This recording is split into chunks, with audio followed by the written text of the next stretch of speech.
नमस्कार दोस्तों, मैं रोशन राज। आज के इस वीडियो में हम बात करेंगे पूरा हम एंशिएंट इंडिया को देखेंगे, पूरा प्राचीन इतिहास को देखेंगे।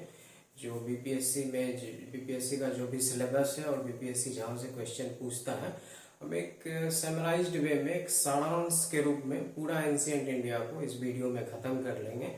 ठीक है, क्या क्या सिलेबस है और कहाँ से क्वेश्चन पूछे जाते हैं, जैसा कि हमने आपको प्रॉमिस किया था। ठीक है, और इस वीक का जो टारगेट था, आज उसका एक समराइज्ड वीडियो है होल एंशिएंट इंडिया को, इसको हम इसमें खत्म करेंगे। तो चलिए शुरू करते हैं। ठीक है, तो सबसे पहले एंशिएंट इंडिया में जो है, हम सबसे पहले जो पढ़ते हैं, सबसे पहले पृथ्वी की उत्पत्ति होती है, पृथ्वी बनती है। पृथ्वी बनने के बाद पृथ्वी पे लाइफ आता है। लाइफ के बाद हमारा जो है मनुष्य आते हैं, और मनुष्य सबसे पहले जो है मनुष्य की जो उत्पत्ति होती है, उसके उपरांत मनुष्य जो है एक नोमैडिक लाइफ जीता है, घुमंतु जीवन जीता है। वो अपने फूड गैदर के लिए इधर से उधर भागते रहता है। ठीक है, तो और उस दौरान जो उन्होंने जो एक हथियार यूज किया था, वो पत्थर के हथियार थे। इसलिए जो है सबसे पहला जो काल होता है वो पाषाण काल होता है। इसको इंग्लिश में बोलते हैं स्टोन एज। ठीक है, और स्टोन एज को फर्दर हम 3 भागों में बांटते हैं। एक है पूर्व पाषाण काल, मध्य पाषाण काल और नव पाषाण काल। पूर्व पाषाण काल में क्या करता है मनुष्य, अपने भोजन की तलाश में एक जगह से दूसरे जगह, अपने शिकार की तलाश में एक जगह से दूसरे जगह भटकते रहता है।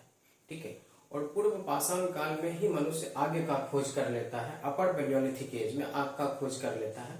और इस प्रकार यहाँ जो हथियार यूज करते हैं वो पत्थर के हथियार थे, उतने नुकीले नहीं थे। लेकिन मध्य पाषाण काल में हथियार भी थोड़े नुकीले हो जाते हैं, और वो लोग डोमेस्टिकेशन भी करने लगते हैं, पशुपालन भी करने लगते हैं। लेकिन हम नवपाषाण काल की बात करें, नवपाषाण काल में मनुष्य किसी नदी के किनारे अपना एक सेटलमेंट करके रहने लगते हैं, डोमेस्टिकेशन के साथ साथ वेल सेटल्ड भी हो जाते हैं। ठीक है, तो हम सबसे पहले बात करते हैं कि बिहार में क्या क्या अवशेष मिले हैं पूर्व पाषाण काल में।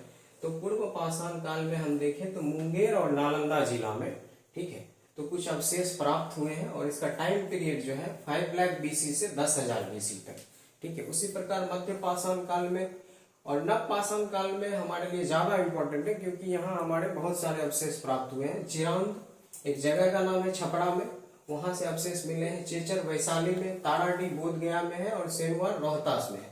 यहाँ से जो है बिहार में नव पाषाण काल के बहुत सारे अवशेष मिले हैं। ठीक है, नव पाषाण काल के बाद हमारा अगला है वो है ताम्र पाषाण काल, जिसको चाल्कोलिथिक फेज भी बोलते हैं। ठीक है, और इसका जो टाइम पीरियड है 35,000 बीसी से 25,000 बीसी तक है। ठीक है, और इसमें जो है इंसान सबसे पहले जो मेटल यूज किया था वो कॉपर यूज किया था।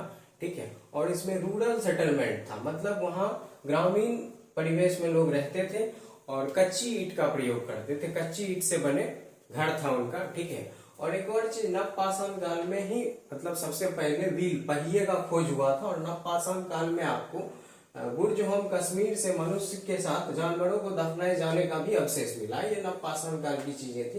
ताम्र पाषाण काल में जो है मनुष्य सबसे पहले कॉपर का यूज करता है और कच्ची ईंटों से बने रूरल सेटलमेंट था। ठीक है, उसके बाद हम आगे बढ़ते हैं हड़प्पा सभ्यता, जिसको इंडस वैली सिविलाइजेशन भी बोलते हैं। ठीक है, हड़प्पा सभ्यता में क्या था, हड़प्पा सभ्यता एक अर्बन सिविलाइजेशन था, मतलब शहरीकरण यहाँ सबसे ज्यादा था। और इसका खोज जो है 1921 ईस्वी में दयाराम सैनी ने सबसे पहले हड़प्पा को एक्सकवेट किया था, और 1922 में राखाल दास बनर्जी ने मोहनजोदड़ो को किया था। ठीक है, इसमें बहुत सारे साइट्स आते हैं, जैसे आप देखेंगे हड़प्पा आता है, मोहनजोदड़ो आता है, सॉरी कालीबंगन आता है, बनावली आता है, धोलावीरा आता है। ये सब कुछ इंपॉर्टेंट साइट्स हैं। ठीक है, उसमें बहुत सारी चीज भी मिले हैं, जैसे ग्रेट बाथ मिला है।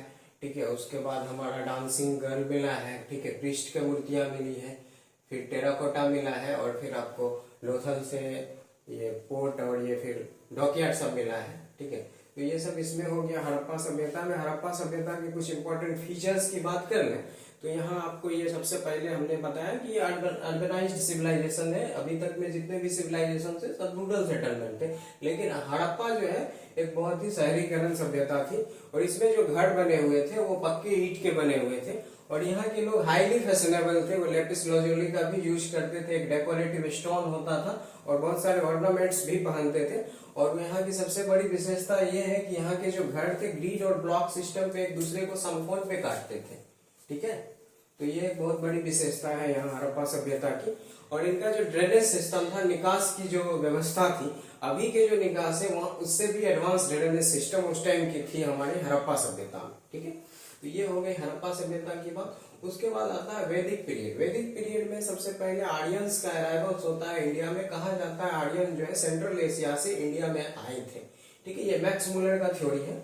और वैदिक काल को फर्दर हम दो भागों में बांटते हैं, एक हो जाता है ऋग्वैदिक काल और एक हो जाता है उत्तर वैदिक काल। ठीक है, तो ऋग्वैदिक काल का जो टाइम पीरियड है 1500 बीसी से 1000 बीसी तक, और उत्तर वैदिक का जो है 1000 बीसी से 600 बीसी तक।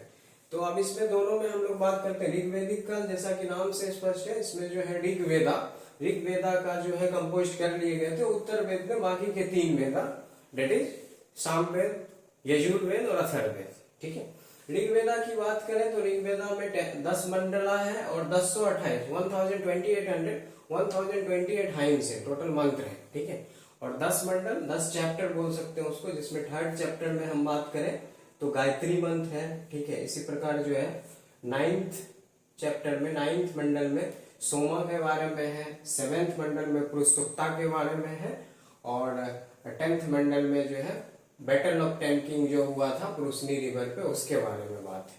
ठीक है, तो ये हुई कुछ ऋग्वैदिक। और ऋग्वेदा में जो कुछ इंपॉर्टेंट गॉड्स थे, इंपॉर्टेंट कुछ भगवान जो जिनकी पूजा उस टाइम होती थी, अग्नि थे, अग्नि मारुत थे, सॉरी इंद्रा सबसे इंपॉर्टेंट था, इंद्रा अग्नि मारुत सोमा। ठीक है, ये हमारे ऋग्वैदिक गॉड थे। अग्नि को जो है पाथ मेकर भी बोला जाता था, और वरुणा को गॉड ऑफ मॉरालिटी बोला जाता था, इंद्रा को जो है पुरंदर या फिर डिस्ट्रॉयर ऑफ फोर्ट्स ये सब बोला जाता था। ठीक है, तो ये हो गई ऋग्वैदिक काल में जो है बहुत सारी कुछ कीवर्ड्स है, जैसे सभा है, समिति है, ठीक है, विधाता है, जन है। सभा, और सभा में जो है विमेंस का पार्टिसिपेशन अलाउ था, समिति में नहीं अलाउ था, विधाता में भी अलाउ था। और जन शब्द का कंसेप्ट उत्तर वैदिक में आता है, फिर आगे चल के वही जो है जनपद शब्द बनता है। ठीक है, उस टाइम जो है एक बलि शब्द का प्रयोग करते हैं हम लोग, वो टैक्सेशन के लिए। और टैक्सेशन जो था ऋग्वैदिक फेज में वो वॉलेंट्री बेसिस पे था, अगर आपको मन है तो आप टैक्स दे सकते हैं, लेकिन उत्तर वैदिक काल में वही बाइंडिंग नेचर का हो जाता है, आपको देना अनिवार्य हो जाता है। और विमेंस की स्थिति देखें, हम सोशल लाइफ देखें ऋग्वैदिक फेज में, तो ऋग्वैदिक फेज में विमेंस का स्थिति अच्छी खासी थी, विडो रिमैरेज नहीं मिलता था, और बहुत सारे जगह पोलीगैमी भी प्रैक्टिस किए जाते थे। ठीक है, और अच्छी स्थिति थी विमेंस की। आपने देखा कि इसमें जो है समिति में भी जो है वो विमेंस, समिति को छोड़ के बाकी सारे जगह विमेंस का पार्टिसिपेशन था। ठीक है, तो इस प्रकार का उस, और जो है उषा और अदिति 2 इंपॉर्टेंट गॉड थे, जो मतलब महिलाओं का गॉड था, मतलब विमेन गॉडेस था। फिर उत्तर वैदिक काल में देखते हैं तो धीरे धीरे ये सारी चीजें जो है, उत्तर वैदिक में 3 वेद की बात होता है, एक होता है सामवेद, यजुर्वेद, अथर्ववेद। सामवेद में जो है क्लासिकल म्यूजिक की बात की जाती है, उसी प्रकार जो है अथर्ववेद में हम लोग मैजिकल चार्म्स एंड स्पेल, जादू टोना ये सब की बात करते हैं। और उसके बाद जो है यजुर्वेद में रिचुअल्स, हम लोग यज्ञ करने का जो कर्म कांड है उसकी बात करते हैं। ठीक है, तो ये हो गया उत्तर वैदिक काल में विमेन का स्थिति धीरे धीरे खराब होने लगा। ठीक है, और बलि जो टैक्स था वो धीरे धीरे बाइंडिंग नेचर का होने लगा, और बहुत सारा कास्ट सिस्टम बहुत ज्यादा प्रिविलेज्ड हो गया था, मतलब सो कॉल्ड छोटे कास्ट शूद्रा ये सबको जो है उपनयन संस्कार ये सब करने की अनुमति नहीं थी। ठीक है, तो ये हो गया उत्तर वैदिक काल के कुछ चीजें। ठीक है, अब उत्तर वैदिक काल के बाद हम लोग उत्तर वैदिक के कुछ इंपॉर्टेंट गॉड्स की बात कर लेते हैं, जिसमें प्रजापति है, रुद्रा है, विष्णु है, और ये कुशान है। ठीक है, रुद्रा को ये कैटल्स का गॉड था, मतलब जानवरों का गॉड को बोला जाता था रुद्रा, और कुशान जो है ये शूद्रा का गॉड था, मतलब जो शूद्र होते थे उनके गॉड्स को कुशान बोला जाता था। ये हो गई उत्तर वैदिक काल की कुछ बातें। अब हम आगे बढ़ते हैं, आगे जो होता है महाजनपद काल। महाजनपद पीरियड में ये 6th सेंचुरी में ये पीरियड्स आता है, 6th सेंचुरी बीसी में। और वो एक बौद्धिक लिटरेचर है, बौद्ध ग्रंथ है, एक अंगुतरनिक है, जिसमें बोला गया है टोटल 16 महाजनपद थे, जिसमें से कुछ प्रमुख हो गए मगध, अंग, कौशल, अवंती, ये सब कुछ प्रमुख थे। ठीक है, तो इनके बारे में वर्णन है। तो फिर इसके बाद जो होता है वो धार्मिक सुधार होता है, और हमें जो है एक कहीं ना कहीं एक रिलीजियस रिफॉर्म आता है।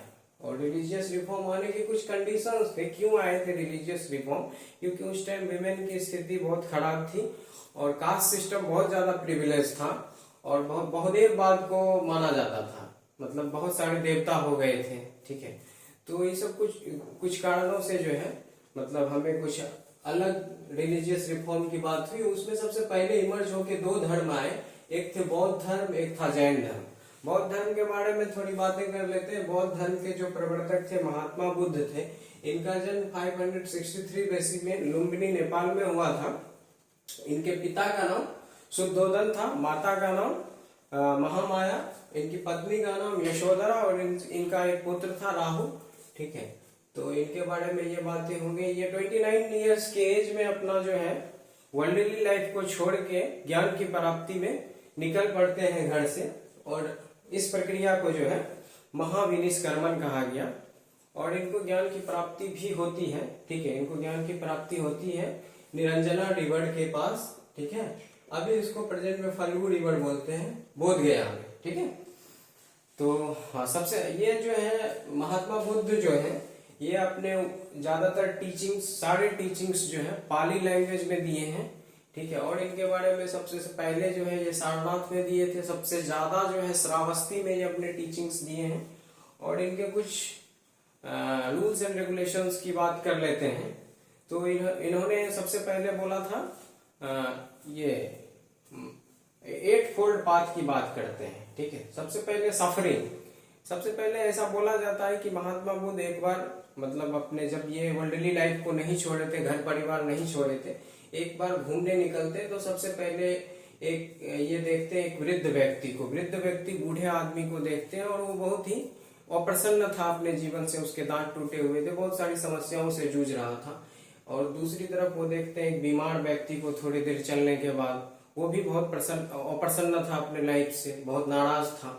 उसके बाद देखते हैं कि एक सब यात्रा निकली हुई रहती है और बाकी सारे लोग जो है उनके पीछे पीछे बहुत ही नाराजगी भाव से वो जाते हैं। और एक लास्ट में वो देखते हैं एक संत को जो बहुत ही प्रसन्नचित्त रहते हैं। तो उसी समय से उनके दिमाग में ऐसा फील आया कि हम जो है ये वर्ल्डली लाइफ को छोड़ के ये महात्मा बुद्ध संत बन गए थे। ठीक है, तो ये एक बातें हैं, एक कहानी है इनके संदर्भ में। तो इनका एक और चीज है, तो ये सबसे पहले बोलते हैं कि ये संसार में जो है मतलब सफरिंग, सब चीज का जो ये है वो सफरिंग है। ठीक है, उसके बाद कॉज ऑफ सफरिंग की बात करते हैं, फिर एंड ऑफ सफरिंग की बात करते हैं। उसके बाद ये एक पाथ बताते हैं जो path that leads to end of suffering, और उसी पाथ में ये 8 फोल्ड पाथ की बात करते हैं। ठीक है, तो वहां और इनके कुछ लिटरेचर हैं, जैसा कि आप विनय पिटक उपाली ने लिखा था। इसमें बुद्धिस्ट रिलीजन का जो है कॉन्स्टिट्यूशंस, रूल एंड रेगुलेशंस की बात की गया है। उसके बाद जो है आपको सुत्त पिटक में जो महात्मा बुद्ध के जितने भी टीचिंग्स थे आनंद ने लिखा है। ठीक है, इसी प्रकार जो है बुद्ध चरिता अशोक घोष ने लिखा है, महात्मा बुद्ध का बायोग्राफी है। ठीक है, अभिधम्म पिटक राहुल बद्रा ने लिखा है। और हाँ, 3 बुद्धिस्ट काउंसिल भी होते हैं इनके समय में। पहला बुद्धिस्ट काउंसिल 483 ईस्वी में अजात शत्रु के समय में होता है, राजगीर में होता है। उसको लीड करते हैं महाकश्यप। ठीक है, और उसमें सुत्त पिटक और विनय पिटक बनता है। दूसरा बुद्ध काउंसिल होता है 383 BC में, काला अशोक के टाइम में, और ये होता है वैशाली में। इसमें 2 बनते हैं, स्थाविर और महासांगी। ठीक है, और इसका जो हेड होता है वो होता है सब्बाकामी। ठीक है, तीसरा Buddhist council the great Ashoka के टाइम में 251 BC में होता है। ठीक है, इसमें अभिधम्म पिटक को जोड़ा जाता है और इसको लीड करते हैं मोगली पितुत्सी। ठीक है, और 4th बुद्धिस्ट काउंसिल होता है कुषाण के टाइम में। ठीक है, और इसको लीड करते हैं वसुमित्र।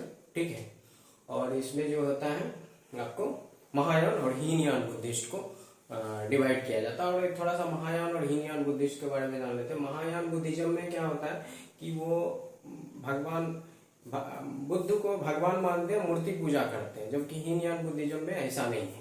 ठीक है, और महायान बुद्धिज्म ज्यादातर आपको मिलेगा चाइना, कोरिया, मंगोलिया, ये सब देशों में। हीनयान बुद्धिज्म आपको मिलेगा श्रीलंका या फिर जावा, इंडोनेशिया, ये सब में आपको हीनयान बुद्धिज्म देखने को मिलेगा। तो अब हम चलते हैं दूसरे धर्म की तरफ।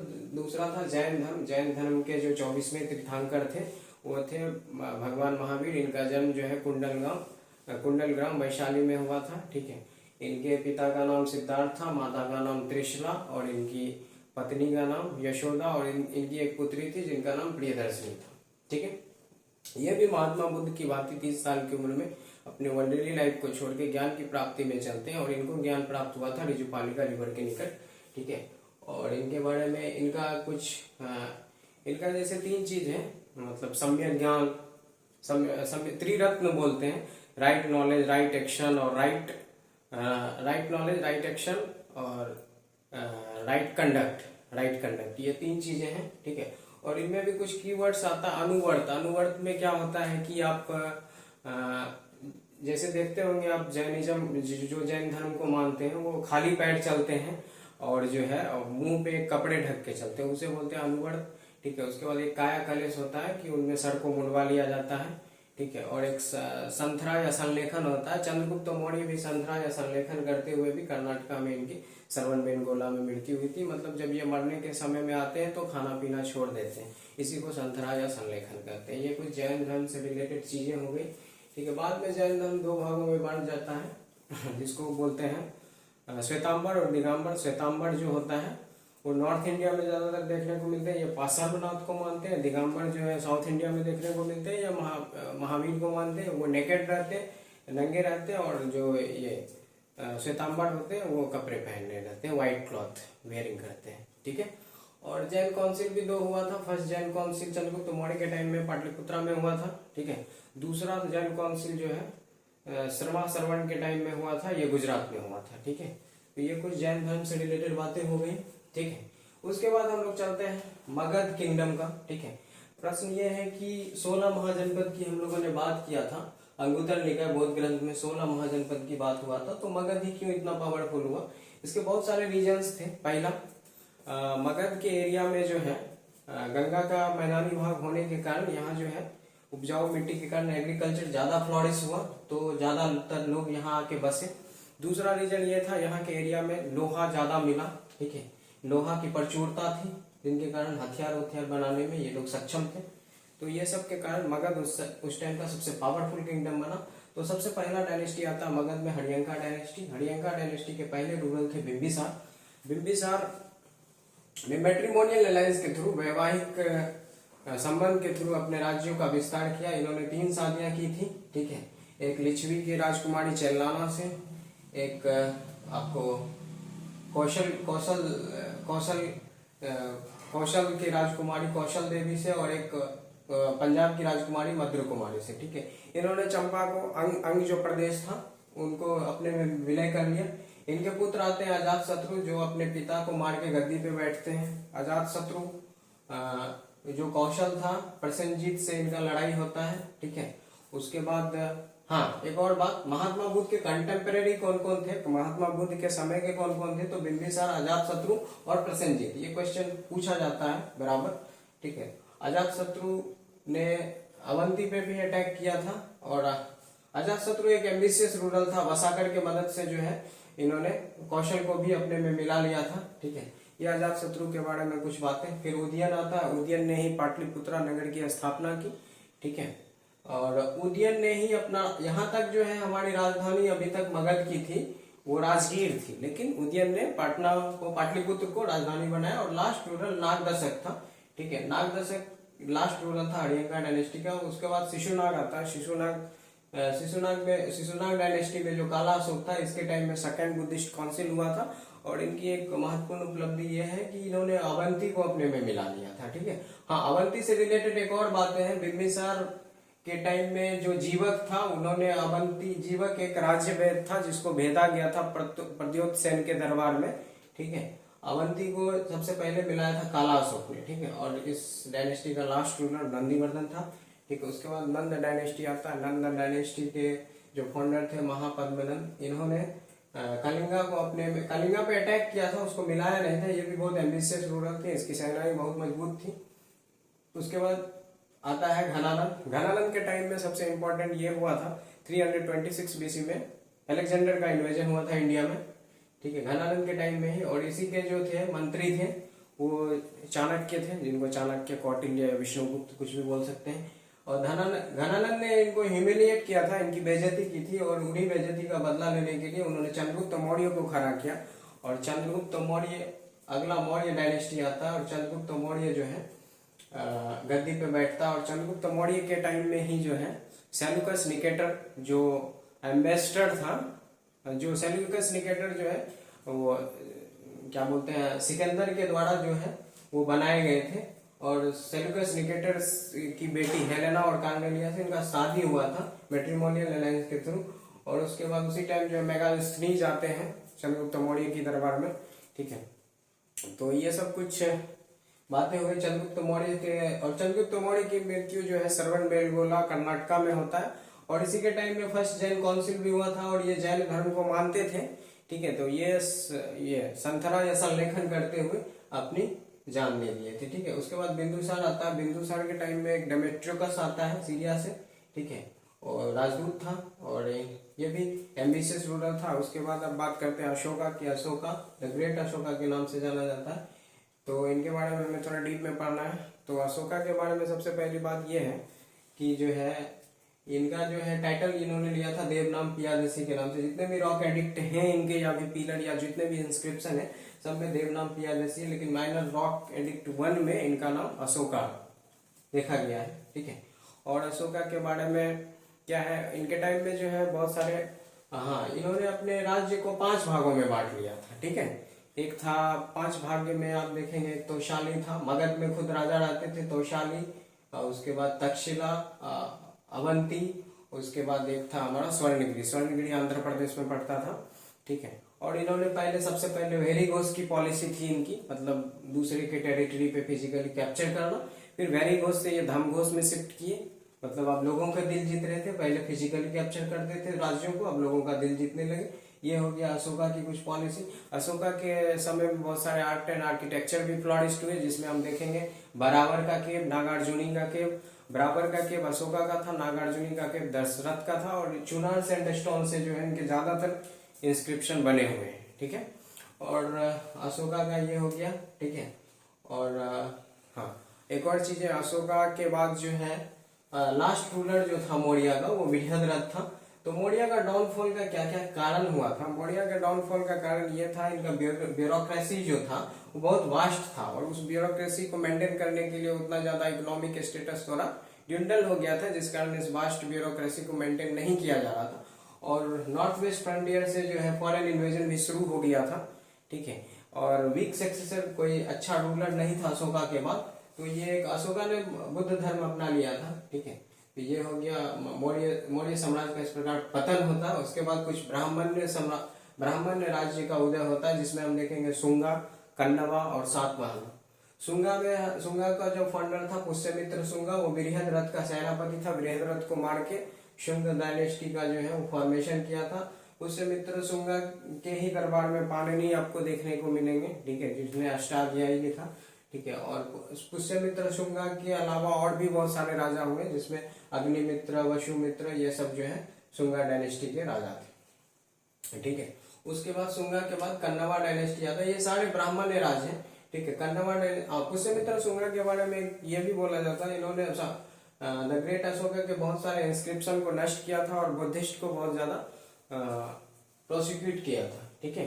बुद्धिस्ट का सबसे ज्यादा प्रोसिक्यूशन पुष्यमित्र शुंगा ने किया था। उसके बाद कन्नवा डायनेस्टी आता है, ठीक है। कन्नवा डायनेस्टी में जो है वासुदेव कन्नम एक इंपॉर्टेंट रूलर हुए, ठीक है। उसके बाद सातवाहना डायनेस्टी आता है। सातवाहना डायनेस्टी के बारे में, सातवाहना का जो फाउंडर था सिमुका था। इनकी राजधानी प्रतिष्ठान महाराष्ट्र में पड़ती है, और ये लोग अपने माँ के नाम से टाइटल रखते थे, जैसे गौतमी पुत्र सतकर्णी, अग्निश्री सतकर्णी, ठीक है, ये सब ज्यादा था, ठीक। तो अब आगे बात करते हैं फॉरेन इन्वेजन का, ठीक है।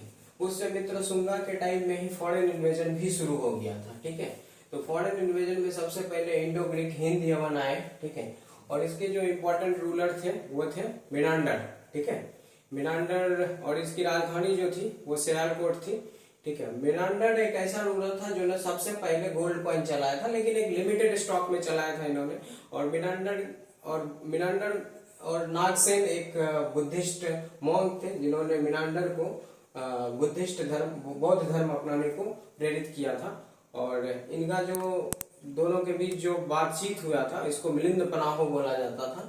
ठीक है, तो ये हो गया मिनांडर। फिर शक आता है। शक दूसरा, चूंकि आपको शक चाइना में the great wall of China बन गया था। ग्रेट वॉल ऑफ चाइना सी हुआंगटी ने बनाया था। ठीक है, और सी हुआंगटी ने ग्रेट वॉल ऑफ चाइना बना लिया था, इसलिए शक को मजबूरन इंडिया के टेरिटरी में घुसना पड़ा। ठीक है, चाइना का दीवार वही है, आप सुनते होइएगा, इनको चांद पर से भी देखा जाता है, चीन के दीवार को। ठीक है, तो शक के बारे में, शक का जो इम्पोर्टेंट रूलर की बात कर ले तो रुद्रदमन इनका इम्पोर्टेंट रूलर था।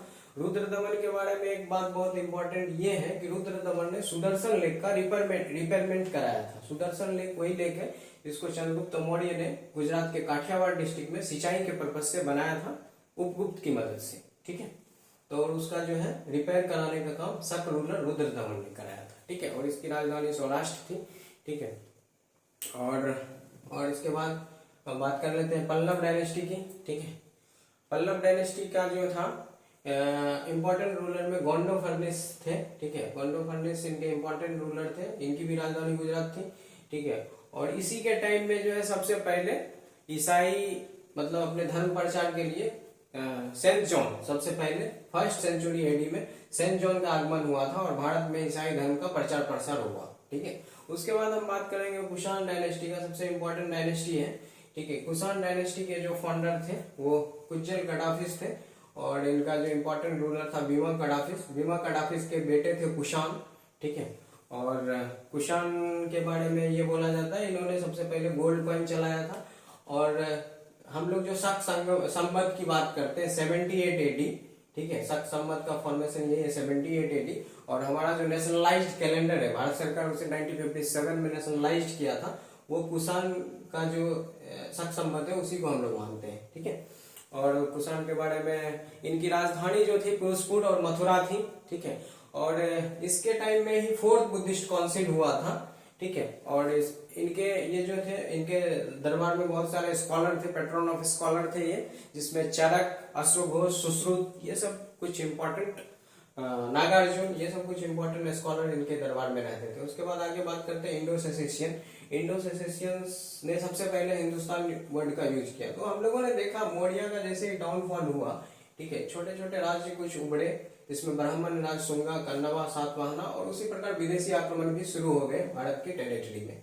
ठीक है, उसके बाद मौर्य साम्राज्य, ये विदेशी आक्रमण। उसके बाद आता है गुप्ता काल। गुप्ता काल को जो है इंडिया का गोल्डन एरा भी बोला जाता है। ठीक है, तो गुप्त काल के जो संस्थापक थे श्रीगुप्त थे, लेकिन इसके कुछ इंपॉर्टेंट रूलर जिसमें चंद्रगुप्त वन की बात करते हैं तो इनको जो है महाराजा धीराज की टाइटल दिया गया था। ठीक है, महाराजा धीराज की टाइटल अडॉप्ट किए थे इन्होंने।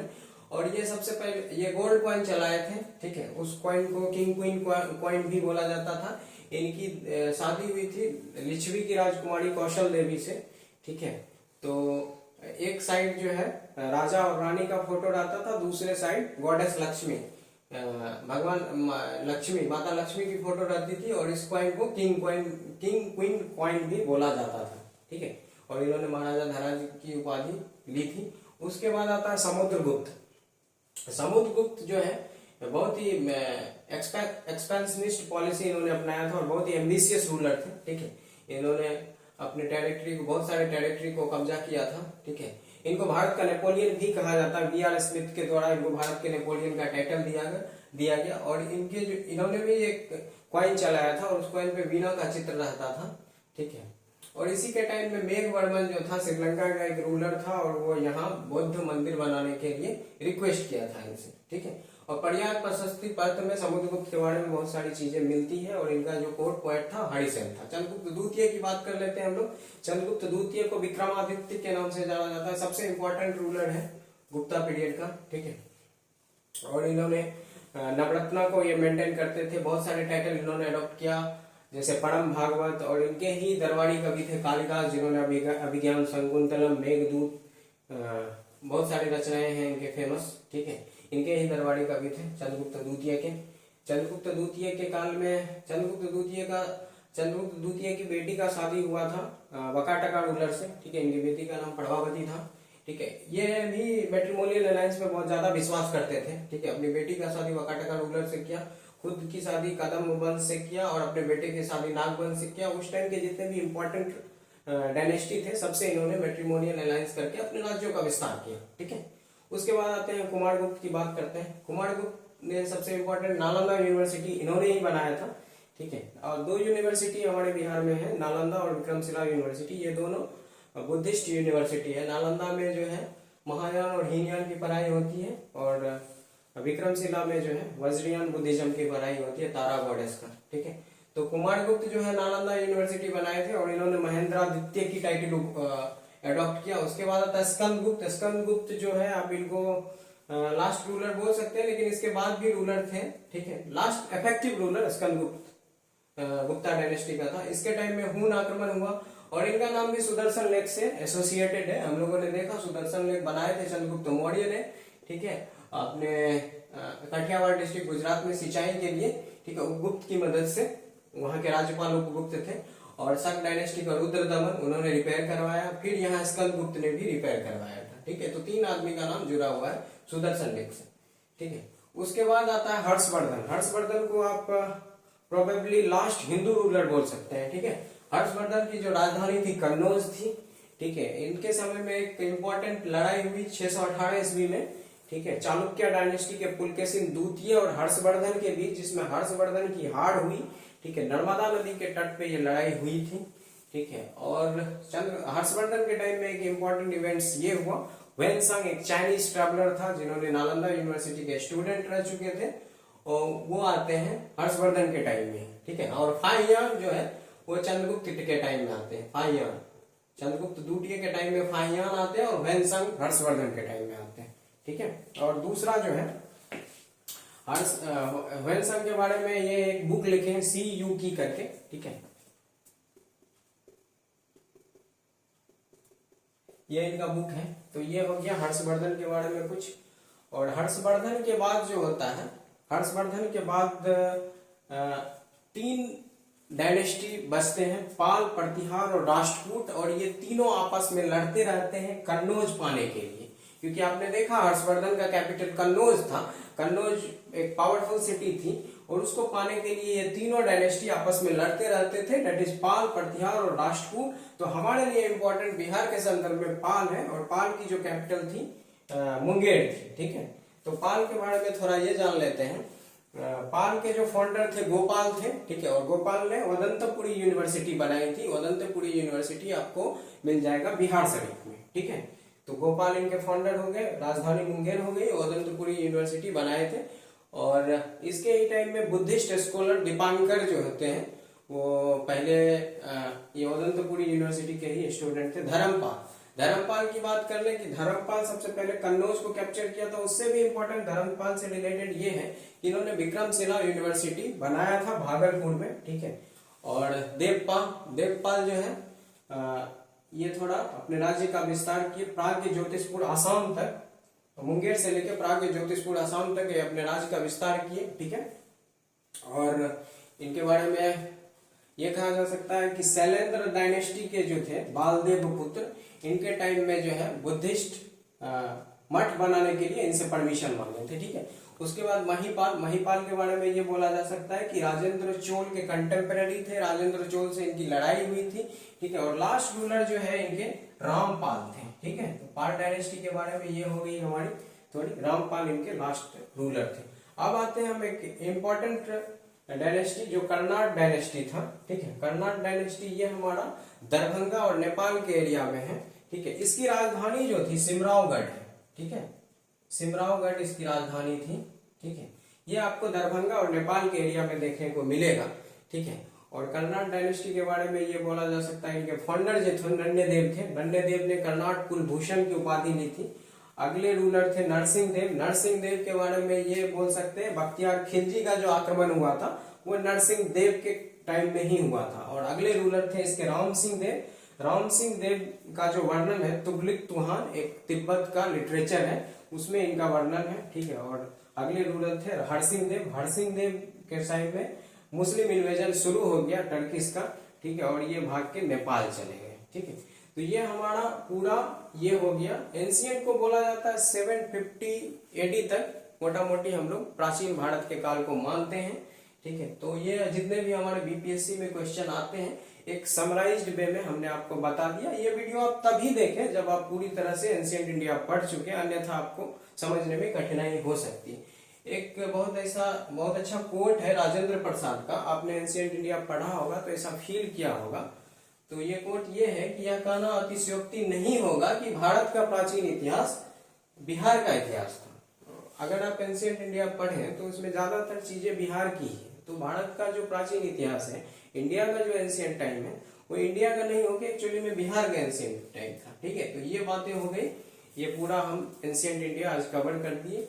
ठीक है, और एक अनाउंसमेंट ये है, हम लोगों का फर्स्ट वीक का टारगेट ऑलमोस्ट खत्म हो गया। हम लोगों ने क्वेश्चंस भी कर दिए। सेकेंड वीक के टारगेट में हमारा मेडाइवल है, मेडाइवल इंडिया, मध्यकालीन भारत, लाइफ साइंस, बायोलॉजी, ठीक है, जीव विज्ञान, और करंट अफेयर जून और जुलाई का। ठीक है, तो ये सेकेंड वीक में आपको करना है टिल संडे। ठीक है, और इसका क्वेश्चन और ये जो भी है वो डाल दिया जाएगा। Thank you. आपको चैनल ये थोड़ा रिलेवेंट लगे तो आप प्लीज इसको शेयर कीजिए, सब्सक्राइब कीजिए। ठीक है, थैंक यू।